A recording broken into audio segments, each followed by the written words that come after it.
Para unos haber nacido significa no hacer nada y ser dueños de un Ferrari, de un palacio como esos que vemos ahí, lujo, abrazos y besos. Para otros, haber nacido significa divertirse volando un avioncito y desde el cielo jugar una especie de videojuego con un botón disparando y despedazando a seres humanos y destruyendo casas y edificios.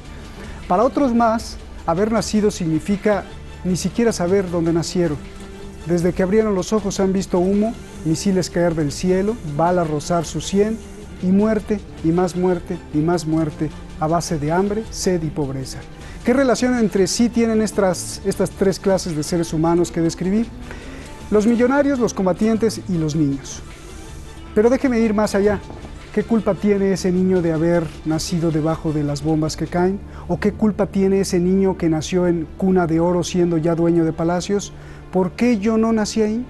¿Por qué no nací en esa pobreza y bajo los cañones? ¿O por qué no nací en un palacio de oro o bajo los militares? Estas son preguntas indispensables que nos debemos de hacer todos. ¿Por qué él y yo no? ¿Por qué yo y no él? Y al final la respuesta nos conduce a la más dulce mirada, esa que vio al principio, la de un pequeñito, la de un niño. Comenzamos.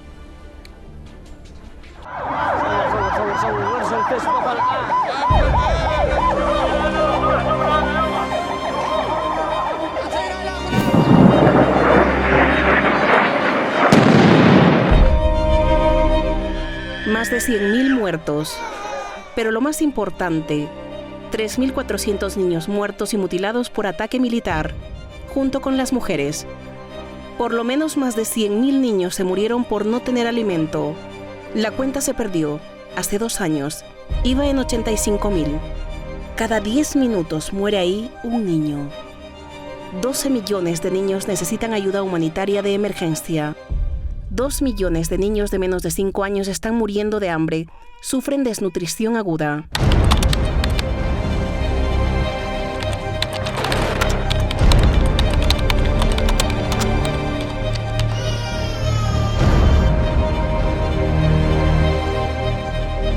Es la guerra de Arabia Saudí. Su coalición de países árabes contra Yemen.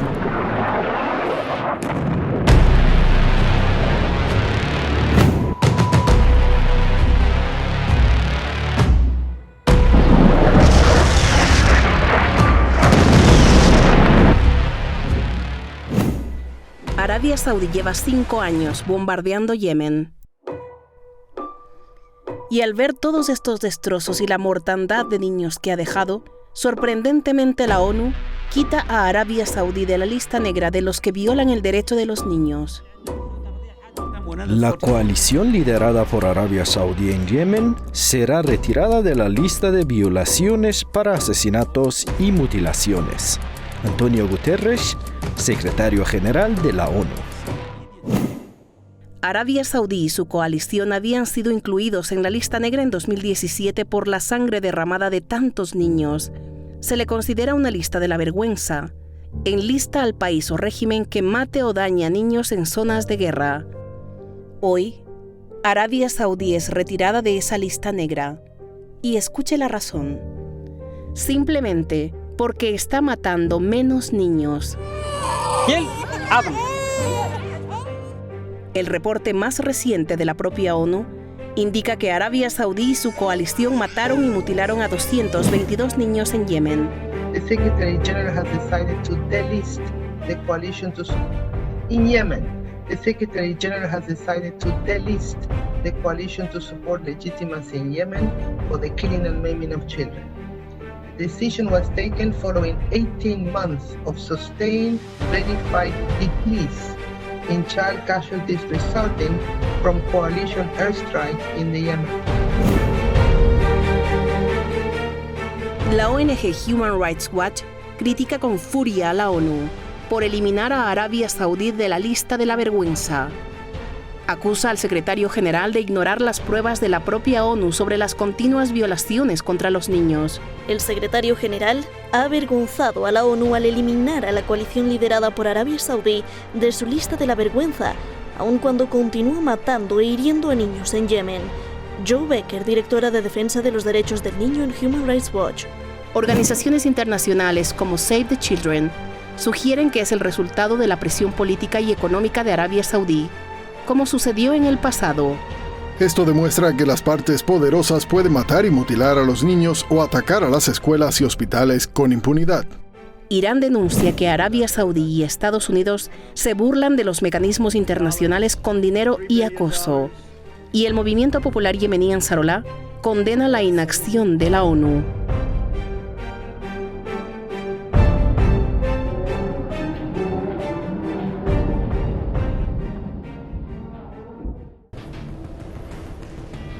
De llorar las imágenes, esperemos que YouTube no nos las censure porque pues son noticia y la gente tiene que reflexionar. Muchas gracias a ustedes por estar siempre ahí en las redes sociales. Vamos directamente con nuestros invitados. Están dos maestros muy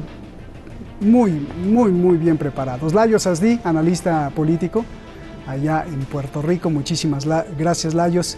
Ya lo tenemos ahí en el videogol. Y Pablo Jofré Leal, pues usted lo conoce, escritor, activista, locutor, sus programas allá en Chile. Gracias por estar, Pablo. Gracias a los dos. Buenas noches, Layos. Tenemos muchísimas preguntas. Les pido que sea lo más conciso porque hay muchos temas que me gustaría tocar. ¿Qué significado tiene, Layos, en el espacio internacional y en el aspecto humano, sobre todo, que la ONU quite de la lista negra a Arabia Saudí? Bueno, es una prueba más de el poder económico de presión dentro de la ONU de Arabia Saudita. ¿Y por qué lo digo? Porque antes se había publicado un informe de abusos a los derechos humanos por parte de la coalición dominada por los saudíes en Yemen precisamente, y creo recordar, esto creo que fue hace un par de años, no recuerdo el año exacto, que tuvieron que retirar la referencia a la intervención saudí en Yemen de ese informe de los derechos humanos de abusos de la ONU. No era dirigido a Yemen, pero incluía eso.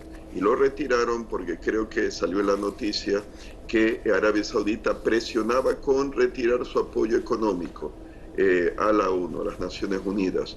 Entonces no es la primera vez, y claro, hay que tomar en cuenta que Estados Unidos, pues que aunque se retire de la Organización Mundial del Comercio, etcétera, pero todavía como miembro permanente del Consejo de Seguridad de la ONU tiene mucha influencia. Y claro, ellos habrán presionado a su gran aliado Arabia Saudita, a quien le quieren vender miles de millones de dólares en armas, precisamente para la guerra de Yemen. Así que no me sorprendería en lo absoluto que la administración de Donald Trump haya también presionado, no solo los saudíes, a la ONU para que lo quiten de la lista negra. Y no olvidemos las redes, los lazos personales. Jared Kushner, yerno de Trump, amigo de Netanyahu, y alto asesor de Trump. Él es amigo personal de Mohammed bin Salman, que es el príncipe heredero saudí, y es el autor de la invasión, podemos decir, y de permanecer en la guerra de Yemen. Bien, gracias, Layos. Pablo, el quitar de la lista negra a los saudíes a mí me deja el sabor de boca como que, uno, los poderes económicos tienen luz verde para matar. Pero algo mucho peor, te pregunto, lo que vemos en Yemen no es parte de una ideología suprema de deshacerse de los pobres, de los que menos importan para las corporaciones, incluso de los que no existen para muchos pueblos, y hablo tanto de las élites como pueblos latinos, europeos, que están tan ajenos de los niñitos en Yemen. ¿Podría, Pablo, ser parte de un megaplan de eliminar a pobres y ancianos que no sirvan para, no es que no sirvan, sino que no sirvan para estas élites? Roberto, buenas tardes y previo a contestar, felicitaciones a Detrás de la Razón y a ti por el reconocimiento internacional. Gracias. Que trae a colación precisamente temas como este, fundamentales, vitales para justamente que las personas, nuestras sociedades, se interioricen de lo que está aconteciendo en países que precisamente son sometidos a ocupación, a colonización, a agresiones, a invasiones, sea en Palestina, sea en Irak, sea en Afganistán y en este caso en Yemen, donde efectivamente la política detrás, la que subyace, la que está presente, es exterminar a las poblaciones en función ya sea de intereses territoriales, ya sea en función de intereses económicos, en función de ampliar el área de influencia de determinadas potencias, o porque hay explotaciones petroleras o hay yacimientos que le interesan a determinada potencia. Precisamente aquellos países más débiles, aquellos más pobres, aquellos que no tienen aparentemente la capacidad de resistirse a esas potencias, suelen ser blanco de estas agresiones en Afganistán, en Irak, en Yemen. En ese plano indudablemente hay una ideología criminal atrás, hay un pensamiento de supremacismo, y no es casual que en ese supremacismo, en la zona de Asia Occidental, esté presente Estados Unidos, esté presente ese imperialismo, esté el sionismo israelí y esté la ideología wahhabi. Es decir, ideologías, pensamientos, visiones del mundo absolutamente supremacistas, para quienes los demás, en el caso israelí, por ejemplo, son goyim, ¿no? Son no judíos, son subhumanos. Y para el supremacismo blanco norteamericano, indudablemente, en su propia población, negros, latinos, indígenas, asiáticos, representan también esa categoría de subhumanos. Y para la monarquía saudí, indudablemente, un país pobre, ubicado en el sur de Arabia Saudí, representa un obstáculo también, ¿no? Ojalá no existiera Yemen para los saudíes, ojalá tuvieran acceso directo a Bab el Mandeb, a aquel estrecho, o a aquellas riquezas que Yemen oculta en el subsuelo. Y en ese plano, indudablemente, las decisiones de la ONU no son nuevas. Hace bien Laszlo en recordar aquel informe que es del año 2016, con Ban Ki-moon, un Ban Ki-moon que recordó como secretario general que fue su acto más vergonzoso. Recordemos bien. Bien, ahora vamos a preguntar de eso, pero primero, Layos, ¿qué piensas de lo que dice Pablo? Y esto lo pregunto porque ahora que estamos en plena pandemia, ha despertado esto en millones de personas en las redes sociales, en la calle, se preguntan si lo que estamos viendo es parte de un plan pues de deshacerse de población que no es productiva, y lo que estamos viendo en Yemen, pues a mí siempre me ha llamado la atención de que ninguna potencia, nadie interviene, hay que se sigan muriendo. ¿Podría ser parte de esa, si no plan, ideología de que pues los que no son productivos o no dejan dinero, pues adiós? No creo, no estoy en desacuerdo, no creo que hay una cuestión ideológica de exterminio de una población, como en el caso de los alemanes con los judíos, por ejemplo, en la Segunda Guerra Mundial, o si quieres como los americanos con el indio norteamericano, con la cuestión del destino manifiesto, y verse los americanos anglos blancos como el pueblo elegido, bíblico, como los puritanos que comían pavo después de haber exterminado un pueblo indígena por 1638, etc.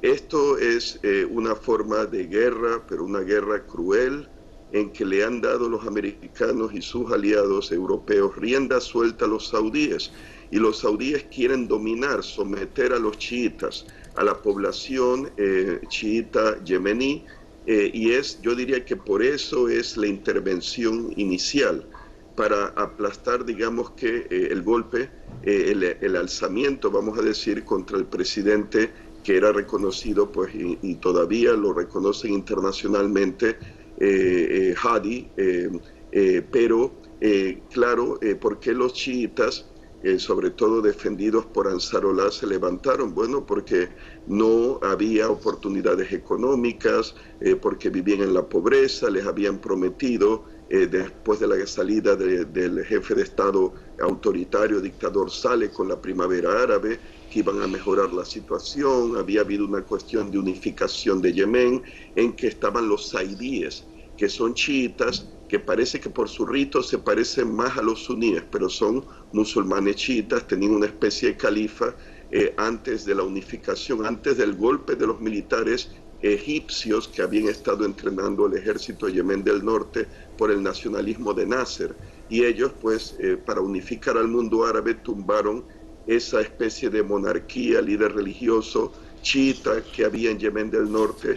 Y bueno, la historia es larga, pero en el caso de ahora, como los saudíes no pueden dominar a los chiitas, perdón, y los chiitas pues combaten también a los invasores. Ahí invadió Arabia Saudita, Emiratos Árabes, Qatar. Han estado combatiendo a grupos como Al-Qaeda, que yo sospecho que los saudíes han estado apoyando, sobre todo Al-Qaeda en la península arábiga, para crear, digamos, que un títere, un instrumento, algo así como lo que han estado haciendo y hacen en Siria, que han creado a Daesh, apoyan al Frente al-Nusra de Al-Qaeda, pero claro, es una guerra que se ha visto en otros lugares, de atacar a la población civil. No olvidemos los bombarderos estratégicos de la Segunda Guerra Mundial contra la población civil, que se le hacía blanco para intentar doblegar a un enemigo.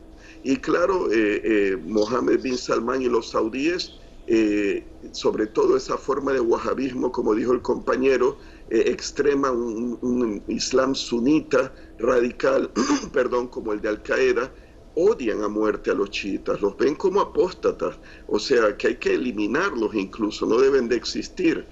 Así que habría ese elemento de guerra religiosa y el hecho de que se han atrevido a resistir y siguen resistiendo, entonces tratan de vencerlos matando a la población civil, pero claro, lo que hace, diría yo, es que aumenta el espíritu de resistencia. Bien, gracias, Lajos. A ver, Pablo, bueno, pues ahí ya tienes un pase como para meter gol o desecharlo. La réplica que te hace Lajos, nada de ideología de exterminio ni nada de eso. A ver. O sea, Lajos comienza diciendo que no está de acuerdo con esta precisión y después describe absolutamente una política de exterminio. Estamos hablando de 2 millones de personas que padecen desnutrición aguda, niños, 400.000 en riesgo de morir, 150.000 que han muerto ya por malnutrición, porque efectivamente el reportaje decía se ha perdido la cifra. La última cifra es del año 2018 con Save of Children, que habló de 85.000 niños. Es decir, cuando tú quieres, por las razones que sean, Lajos habla de una guerra religiosa respecto a Ansarullah, a los zaidíes, cualquiera sea el argumento, tú lo que quieres es exterminar a determinada parte de la población. Eso refleja una visión de mundo, refleja una ideología, refleja una política, refleja un objetivo determinado. Y eso es absolutamente trasladable a la política sionista respecto a los palestinos, bajo los mismos argumentos. Claro, el argumento que tienen los sionistas y los que tienen los wahabíes es que no se trata de una guerra religiosa. Tratan de cubrirlo bajo aspecto de la influencia de Irán en la zona, o Hamas, o los fundamentalismos, pero en el fondo hay ahí indudablemente una política destinada a... No es casual que tengamos más de 100.000 muertos en Yemen. Es una política destinada a exterminar parte de la población. O sea, más allá, lo importante, creo yo, aquí en esta situación es que un pueblo, una sociedad pobre, está siendo sometida a una agresión permanente desde marzo del año 2015 que genera desnutrición, genera muerte de los niños, genera que 2 millones de niños no asistan a la escuela, que 5.000 hayan sido asesinados producto de bombardeos y más de 150.000 mueran por malnutrición. Te respondo cuando pueda. Bien, no a ver, niego nada Pablo, de eso, estás en lo correcto. Estás en lo correcto que hay una política de genocidio. La diferencia es, yo no lo niego, no lo he negado, es que no es una cuestión ideológica, como dice la extrema izquierda, que es una cuestión de pobreza, que de neocolonialismo. No es el caso, y los sionistas no están metidos, a mi entender, allí. Eso es otro tema. Es como decir que los nazis están metidos porque los árabes son sionistas. Perdón, los árabes son semitas, con perdón.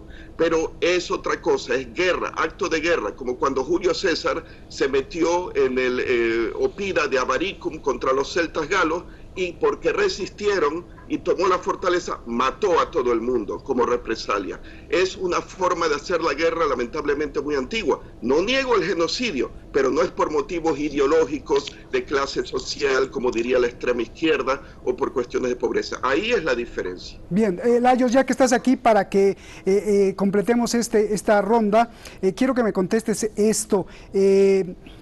Quiero que me analices el panorama de un niño que nace viendo cómo caen misiles del cielo, cómo mueren sus amigos y que solo ve muerte, hambruna y balas. Pregunta, son 3 preguntas. ¿Qué culpa tiene ese niño ¿En qué se va a convertir cuando sea grande? ¿Y qué responsabilidad o corresponsabilidad tengo yo, tú y usted que me está viendo, como seres humanos y habitantes del planeta? Por favor. Bueno, el niño obviamente va a estar traumatizado al ver a sus familiares, a sus amigos, sus escuelas, morir bajo las bombas de los saudíes, bombas muy probablemente fabricadas en Estados Unidos por los británicos en España o en Francia. Pero el tema es que ese niño, si sobrevive, si llega a sobrevivir, y si sobrevive intacto, no mutilado, que eso puede ocurrirle, pues probablemente querrá de adulto seguir la resistencia y luchar, como el caso de los palestinos, ante los abusos constantes y repetidos de las fuerzas de ocupación israelíes, pues llega a cierta edad y quiere pues liberar a su patria, Yemen, de los invasores o vengar la muerte de sus seres queridos. O sea que es una marca con carimbo, vamos a decir, ahí sí, es un término colonialista, el hierro candente de los esclavos, en el alma de esa inocencia de ese pobre niño que no ha podido tener una niñez, como los niños de Gaza también, cuando están bajo las bombas de Israel, que les bombardean la escuela de la ONU, los matan porque están jugando en un parque, en una placita ahí en Gaza, como ya ha ocurrido. En cuanto a nosotros, ¿qué podemos hacer? Bueno, ahora yo y el compañero estamos haciendo algo, hablando al respecto, aunque no estemos quizá de acuerdo en la cuestión ideológica, pero sí estamos de acuerdo que se está matando a gente inocente y hay un genocidio que es como Biafra. Ahí podríamos decir que había colonialismo, pero era un africano contra otro, porque Biafra quería la independencia de Nigeria, creo que era, ¿no? Pero claro, los británicos apoyaban la antigua potencia colonial, pues al gobierno nigeriano, y como saben, Biafra, o quizá muchos que han nacido después ni se enteran, muchos niños murieron de hambre, y era famoso como se los veía como esqueletos humanos, y ahí era de africano con africano. Te corto, Layos. Sí. Layos, gracias, ya nos queda 30, 40 segundos. Bueno, tu réplica, mi querido Pablo, porque dice que es de extrema izquierda esas ideas, solo para tu réplica, por favor. No, eso es simplemente caricaturizar un argumento. Yo me quedaría, Roberto, con el hecho de que la ONU, el secretario general de la ONU y todos aquellos funcionarios que caigan, así como hay que hablar, hay que denunciar, como lo hace el programa, como lo hacemos nosotros, aquellos que callan los crímenes de Arabia Saudí en Yemen son una vergüenza para la humanidad. La ONU es en este momento una vergüenza y cómplices activos del régimen saudí contra la población yemení. Oye, pero a lo mejor está aterrado, ¿no? Está aterrado el pobre Guterres, ¿no? Mira, sí, lo pregunto porque quizás... ¿Te acuerdas de Jamal Khashoggi? Lo cortaron en pedacitos por ser incómodo, el periodista de Washington Post. Luego Ban Ki-moon lo presionaron. Probablemente no crees que hayan presionado a Guterres y le dijeron, mira, si no nos cambias. Absolutamente, Roberto, están presionados, y eso es lo más vergonzoso, porque los presionan por el financiamiento a la ONU, es decir, perder los privilegios, perder las grandes remuneraciones, perder esa aristocracia de funcionarios internacionales, y eso los hace cómplices activos. Es una vergüenza para nuestra humanidad y en definitiva demuestra que hay que cambiar estas organizaciones. Es extrema izquierda decir que por motivos ideológicos de pobreza los quieren matar. Lo siento, usted igual no se da cuenta y no es caricatura. Es el argumento de la extrema izquierda. Pero hay una cosa de verdad, que hay genocidio. Eso hay que pararlo. Sea de extrema izquierda o no, hay que parar el genocidio y porque es una realidad. Gracias a los dos. Buenas noches. Gracias. De eso se trata, Roberto, de denunciar. Pero aún no acaba la tragedia que vimos en Yemen. La peor crisis humanitaria del planeta, pues está empeorando a medida que avanza la pesadilla. ¿Cuál? El coronavirus está devastando a la población ya extremadamente dañada y débil debido a la violencia y los ataques aéreos. Los programas de ayuda humanitaria colapsan debido a la falta de fondos. En mayo pasado, más de la mitad de los bombardeos en los que se pudo identificar el objetivo golpearon a civiles o a la infraestructura civil. Imagínense, lo que estamos viendo en Yemen es diferente a cualquier tragedia presenciada en la humanidad. Ni siquiera podemos decir cuántas personas tienen coronavirus. No hay sistema de salud. Las estadísticas sugieren que se infectarán ahí millones y morirán casi 100.000 por coronavirus. Esta es la llamada de urgencia que hace el Comité de Rescate Internacional de lo que se podría describir un pasaje bíblico de muerte y desolación. Recuerde, ¿por qué yo no nací ahí? Y ya que yo no nací ahí, ¿qué debo hacer? ¿Cuánto le debo a la vida? Buenas noches.